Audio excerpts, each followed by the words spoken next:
हरियाणा की हर अपडेट के लिए बेल आइकन दबाएं और सब्सक्राइब करें STV हरियाणा न्यूज। आप देख रहे हैं हरियाणा न्यूज और मैं हूं आपके साथ शुभेंदु सिंह। उत्तराखंड के चमोली जिले के रैनी में रविवार सुबह ग्लेशियर फट गया। बताया जा रहा है कि ग्लेशियर फटने से धौली नदी में बाढ़ आ गई। इससे चमोली से हरिद्वार तक खतरा बढ़ गया है। सूचना मिलते ही प्रशासन की टीम मौके के लिए रवाना हो गई। वहीं चमोली जिले के नदी किनारे की बस्तियों को पुलिस लाउड स्पीकर से अलर्ट कर रही है। कर्णप्रयाग में अलकनंदा नदी किनारे बसे लोग मकान खाली करा दिए हैं।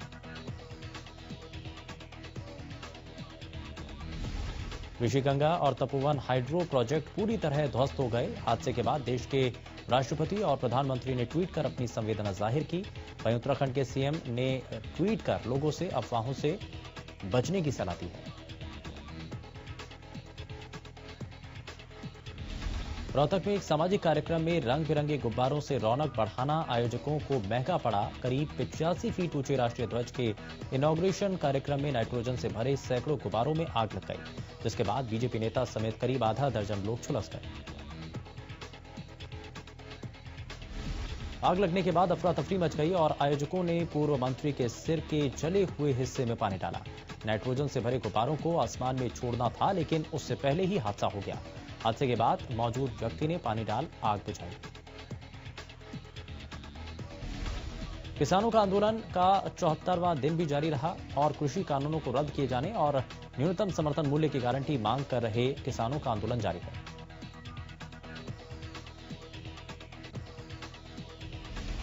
चरखी दादरी और भिवानी के कितलाना टोल के पास किसान नेता राकेश टिकैत ने संयुक्त किसान मोर्चा की किसान रैली को संबोधित किया। रैली को संबोधित करते हुए टिकैत ने किसानों को संगठित रहने की अपील की।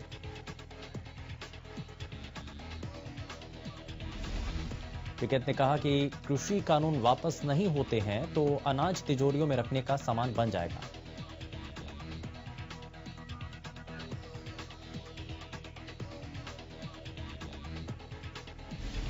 टिकैत ने कहा कि 3 मुख्य मांगे हैं, जिनमें कृषि कानून वापस हो, किसानों को न्यूनतम समर्थन मिले और किसानों पर दर्ज मुकदमे वापस हो।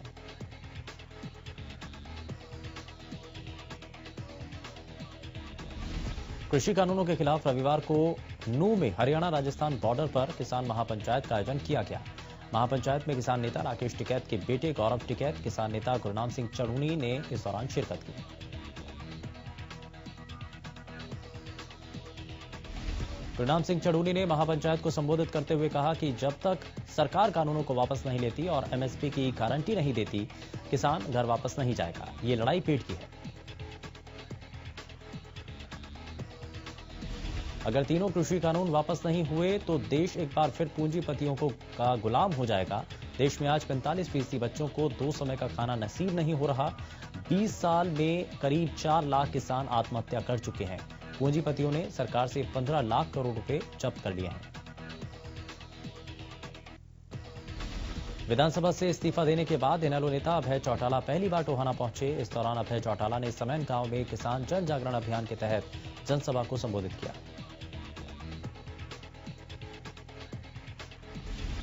अपने संबोधन में चौटाला ने कहा कि सरकार तानाशाही कर रही है। अभय चौटाला ने कांग्रेस को भी कानून के समर्थन में बताया। उन्होंने कहा कि कांग्रेस इस मामले में विधानसभा से वॉकआउट कर गई, जबकि उन्हें उस वक्त इस पर बहस करके उसके खिलाफ प्रस्ताव पास करना चाहिए था। इसके साथ ही उन्होंने जेजेपी को जयचंदों की पार्टी करार दिया।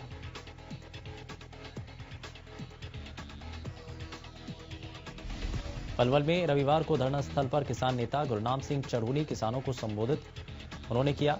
इस मौके पर चढ़ूनी ने कहा कि मोदी सरकार ने देश को पूंजीवाद के हवाले कर दिया।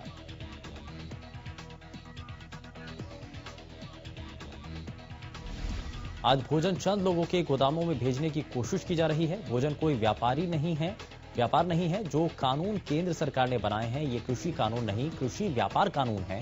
सरकार FCI खत्म करने जा रही है।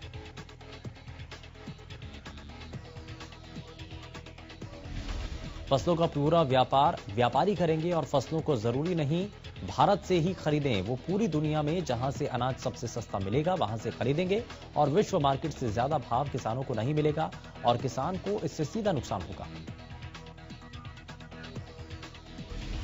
कृषि कानूनों के खिलाफ दिल्ली बॉर्डर पर डटे किसानों ने 26 जनवरी को दिल्ली में ट्रैक्टर रैली निकाली थी, लेकिन इस रैली के दौरान हंगामा हो गया। रैली में शामिल प्रदर्शनकारियों का एक गुट लाल किला पहुंच गया और वहां अपना झंडा फहरा दिया, जबकि उससे पहले दिल्ली के आईटीओ पर किसानों की पुलिस से झड़प भी हुई।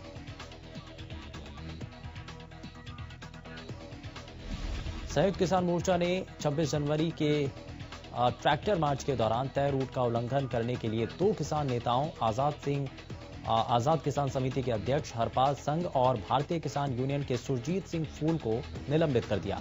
साथ ही संयुक्त किसान मोर्चा ने एक 3 सदस्यीय कमेटी का गठन किया जो इस आरोप की जांच करेगी।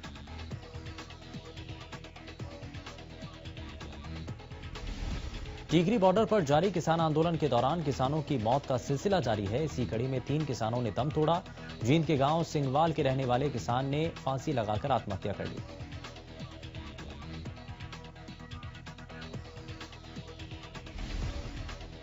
तलाशी के दौरान मृतक किसान के कब्जे से सुसाइड नोट बरामद हुआ, जिसमें कृषि कानून का जिक्र करते हुए केंद्र सरकार की प्रतिक्रिया पर नाराजगी जाहिर की गई।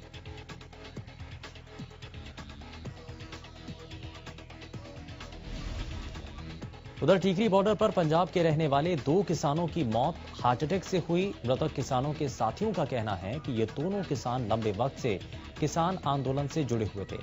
टीकरी बॉर्डर पर अब तक 30 किसान दम तोड़ चुके हैं। टीकरी बॉर्डर पर किसानों का आंदोलन जारी है और इसी कड़ी में किसानों ने अर्धनग्न प्रदर्शन किया, जिसमें बुजुर्ग और दिव्यांग भी शामिल हुए। आपको बता दें कि प्रदर्शनकारी किसानों द्वारा मृतक किसानों को मौन रखकर श्रद्धांजलि दी गई।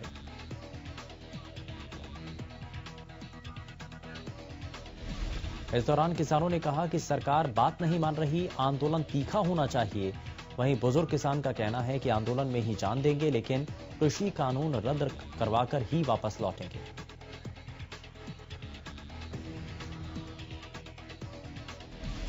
झज्जर जिले में 10 दिन के बाद फिर से इंटरनेट सेवा शुरू कर दी गई। इंटरनेट सेवा बहाल होने के बाद लोगों ने राहत की सांस ली। इंटरनेट सेवा बंद होने से लोगों को परेशानी हो रही थी।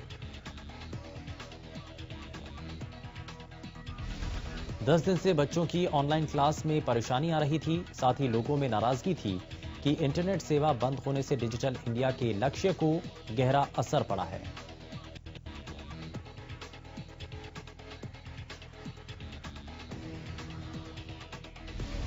सिंघू बॉर्डर पर वकीलों ने इकट्ठा होकर किसानों के आंदोलन को समर्थन दिया। ये वकील पंजाब के मलेरकोटला से सिंघू बॉर्डर पहुंचे थे। वकीलों ने कहा कि सभी राज्यों के वकील किसानों के मुकदमे फ्री में लड़ेंगे। वकीलों का कहना है कि वो उनकी कानूनी मदद करेंगे। वकीलों ने कहा कि 26 जनवरी के बाद बड़ी संख्या में किसानों पर झूठे मुकदमे भी दर्ज किए जा रहे हैं।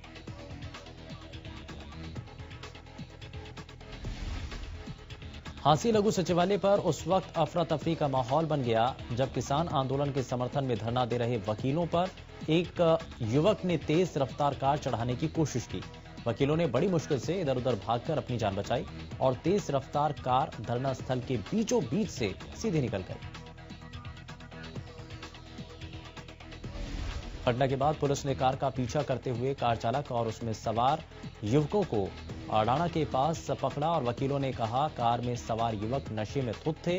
डीएसपी विनोद शंकर और एसएचओ दलवीर सिंह ने आरोपी युवकों पर मामला दर्ज करने का आश्वासन दिया। पुलिस मामले की जांच कर रही है।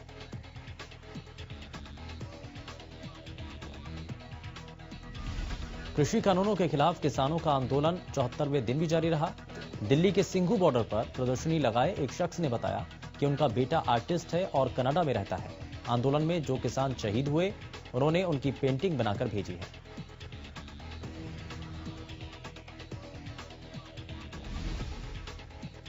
शहीद किसानों और उनसे जुड़े लोगों की पेंटिंग प्रदर्शनी लगाकर उन किसानों को याद कर रहे हैं ताकि आंदोलन कर रहे लोगों को याद रहे अपने हक की आवाज उठाने में कितने लोगों ने शहादत दी।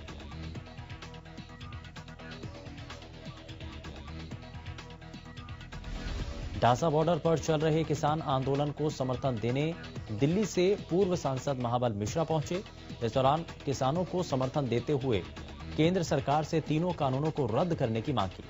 उन्होंने कहा कि केंद्र सरकार पूरी तरह से किसान विरोधी साबित हो रही है।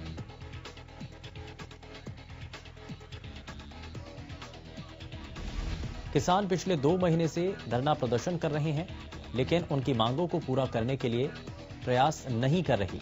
इस दौरान उन्होंने सरकार की निंदा करते हुए कहा कि शांतिपूर्ण तरीके से आंदोलन में शामिल हों।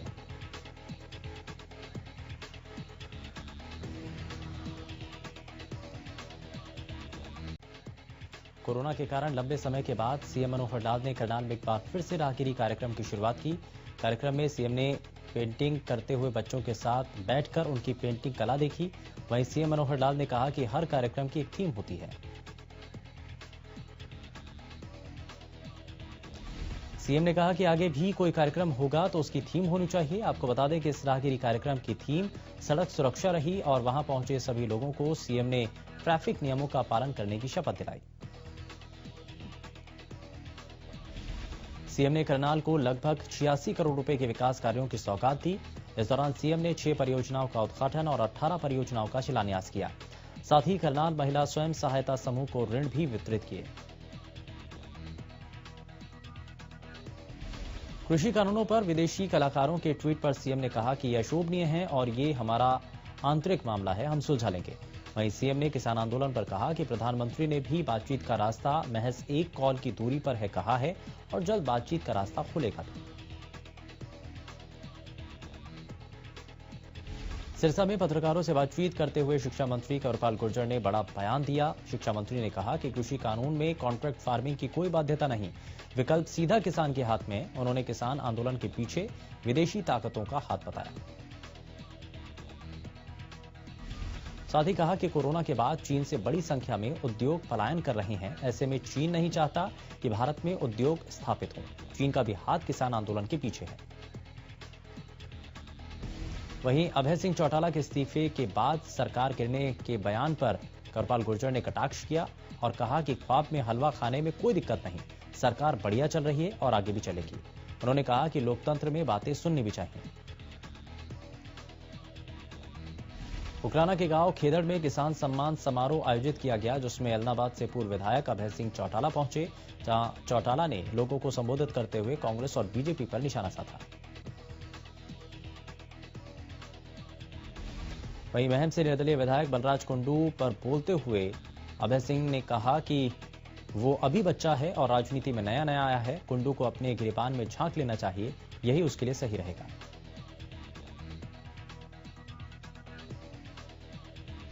सिरसा में ओडिशा के महामहिम राज्यपाल प्रोफेसर गणेशी लाल की धर्मपत्नी स्वर्गीय श्रीमती सुशीला देवी की स्मृति में श्रद्धांजलि समारोह आयोजित किया गया।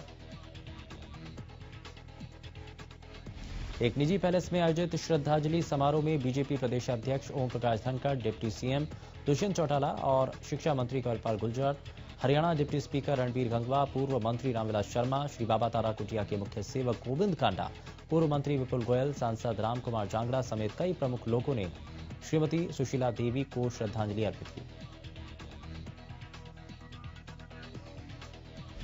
इस अवसर पर सभी ने ओडिशा के राज्यपाल प्रोफेसर गणेशी लाल को ढांढस बधाया और संवेदना व्यक्त की। आपको बता दें कि बीते 22 नवंबर को ओडिशा के भुवनेश्वर में श्रीमती सुशीला देवी का निधन हुआ था।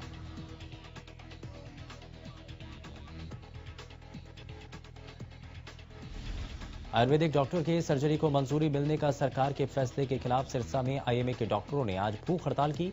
केंद्र सरकार ने आयुर्वेदिक चिकित्सकों को सर्जरी की मंजूरी देने का फैसला लिया, जिसके विरोध में पूरे देश में आईएमए ने जंग छेड़ दी है और 1 फरवरी से आईएमए डॉक्टर स्ट्राइक कर रहे हैं। कुछ दिन पहले सिरसा में कैंडल मार्च निकाला गया और रविवार को भूख हड़ताल कर डॉक्टरों ने विरोध जताया है। आईएमए डॉक्टर्स का कहना है कि आयुर्वेद के चिकित्सकों को सर्जरी को मंजूरी देना गलत है। केंद्र सरकार का मिक्सोपैथी पर लिया गया निर्णय लोगों के हित में नहीं। उन्होंने कहा कि आयुर्वेद चिकित्सकों के सर्जरी करने से अनहोनी भी हो सकती है, जिससे लोगों का चिकित्सकों के प्रति विश्वास खत्म हो जाएगा।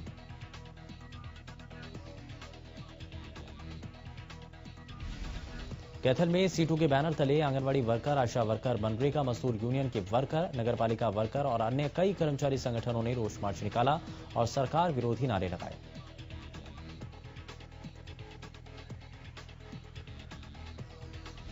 हरियाणा में कोरोना के आंकड़ों में गिरावट दर्ज की गई। बीते 24 घंटे में 71 नए मरीजों की पुष्टि हुई, जिनमें से गुरुग्राम में 15, फरीदाबाद में 12, पंचकुला में 11, कुरुक्षेत्र में 4 नए मामले सामने आए।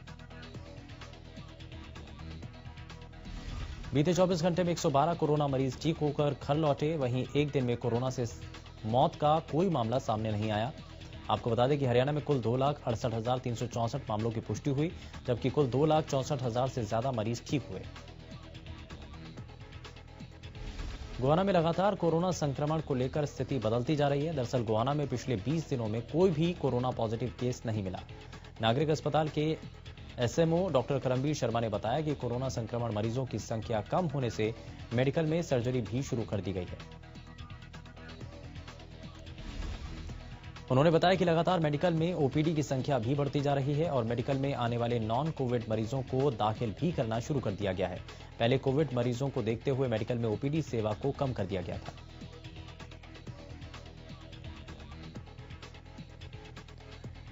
सिरसा को कोरोना मुक्त करने के लिए सोमवार से स्वास्थ्य विभाग द्वारा मेगा ड्राइव का आयोजन किया गया। नागरिक अस्पताल सहित करीब 15 से 20 जगहों पर टीकाकरण किया जाएगा। इस अभियान के दौरान दूसरे चरण में पुलिस कर्मचारियों, अर्बन लोकल बॉडी, पंचायत राज एसोसिएशन और रेवेन्यू डिपार्टमेंट के कर्मचारियों का टीकाकरण किया जाएगा। जानकारी के मुताबिक नागरिक अस्पताल के civil surgeon doctor Krishna Kumar ने इस बारे में जानकारी दी। गौरतलब है कि कोरोना से मुक्ति के लिए वैक्सीनेशन का पहला चरण पूरा हो चुका है, जिसमें लगभग 6,000 से ज्यादा हेल्थ केयर वर्कर्स को सफलतापूर्ण तरीके से टीका लगाया गया। सिरसा जिले में सुबह शाम हो रही धुंध रबी की फसलों के लिए वरदान साबित हो रही है और दिन में खिल रही धूप से भी फसलों को खासा लाभ हो रहा है। अगर पाला नहीं पड़ता तो ये मौसम रबी की फसलों के अनुकूल है। कृषि विशेषज्ञों का कहना है कि इस मौसम से रबी की फसलों की अच्छी पैदावार होगी, खासकर गेहूं की फसल का अच्छा फुटाव होगा। कृषि विशेषज्ञों का कहना है कि जिले में मौसम के लिहाज से इस बार रिकॉर्ड उत्पादन होगा। सरसों की फसल को अभी सिंचाई ज्यादा जरूरत है, लेकिन नहरों में पानी की कमी को देखते हुए किसानों को ट्यूबवेल और अन्य संसाधनों से सरसों की फसल की सिंचाई जरूर करनी चाहिए। फरीदाबाद में चाइल्ड हेल्पलाइन की टीम ने दुकानों पर काम कर रहे नाबालिग बच्चों का रेस्क्यू किया। चाइल्ड हेल्पलाइन की टीम ने स्टेट क्राइम ब्रांच के साथ मिलकर कार्रवाई को अंजाम दिया। ओल्ड फरीदाबाद की मार्केट में ये कार्रवाई की गई। टीम ने दुकान संचालकों के खिलाफ मामला दर्ज कर कार्रवाई शुरू कर दी। स्टेट क्राइम के एसआई अमर सिंह ने बताया कि उन्हें सूचना मिली नाबालिग बच्चों दुकान पर काम उनसे करवाया जा रहा था, जिसके बाद उन्होंने अपनी टीम गठित कर कार्रवाई करते हुए 4 नाबालिग बच्चों को रेस्क्यू किया। सोहना में स्टेडियम के अभाव के चलते यहां के युवाओं को काफी परेशानियां हो रही हैं। सेना का सपना देखने वाले युवाओं को तैयारी करने के लिए सड़कों पर दौड़ना पड़ता है। युवाओं को मजबूरी में सड़क पर दौड़ना पड़ता है, जहां पर यह डर बना रहता है कि दौड़ के दौरान कोई वाहन चालक किसी को अपनी चपेट में ना ले ले। लेकिन इस बात की परवाह किए बिना स्थानीय प्रशासन इस पर ना तो ध्यान दे रहा है, ना ही नेता इस पर किसी भी तरीके से कदम उठा रहे हैं। आरटीआई सेल के स्टेट कोऑर्डिनेटर विजय बिश्नोई ने मार्केट कमेटी टोहाना में दायर की गई आरटीआई का जवाब में बड़ा खुलासा किया। दरअसल मार्केट कमेटी के आर्थिक हालात इस कदर खराब हो चुके हैं कि कमेटी अब 101.5 करोड़ के कर्ज में डूबी हुई है और प्रतिवर्ष लगभग 7.5% के हिसाब से लाखों रुपए के अतिरिक्त ब्याज का बोझ भी मार्केट कमेटी पर पड़ रहा है। अजय बिश्नोई ने कहा कि 2014 से 20 तक कमेटी द्वारा किसी भी नई मंडी का निर्माण नहीं किया गया, जिससे स्पष्ट है कि कमेटी के कर्ज के सहारे चलने के कारण नई मंडियों का विकास भी थम गया है।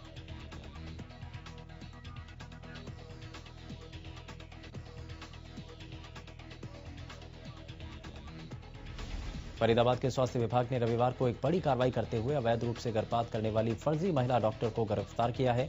स्वास्थ्य विभाग ने इस ऑपरेशन को करने के दौरान गर्भपात करते समय स्टिंग ऑपरेशन भी किया। फर्जी ग्राहक के साथ गए युवक का इशारा मिलने के बाद छापा मारकर महिला को पकड़ लिया। रंगे हाथ फर्जी महिला डॉक्टर को पकड़ने के बाद स्वास्थ्य विभाग ने पुलिस को इसकी शिकायत दी और पुलिस अपनी कार्रवाई में जुट गई। पानीपत के राजपुताना बाजार में किराना स्टोर पर हथियारबंद बदमाशों ने लूट की वारदात को अंजाम दिया। इस दौरान दुकानदार पर महिला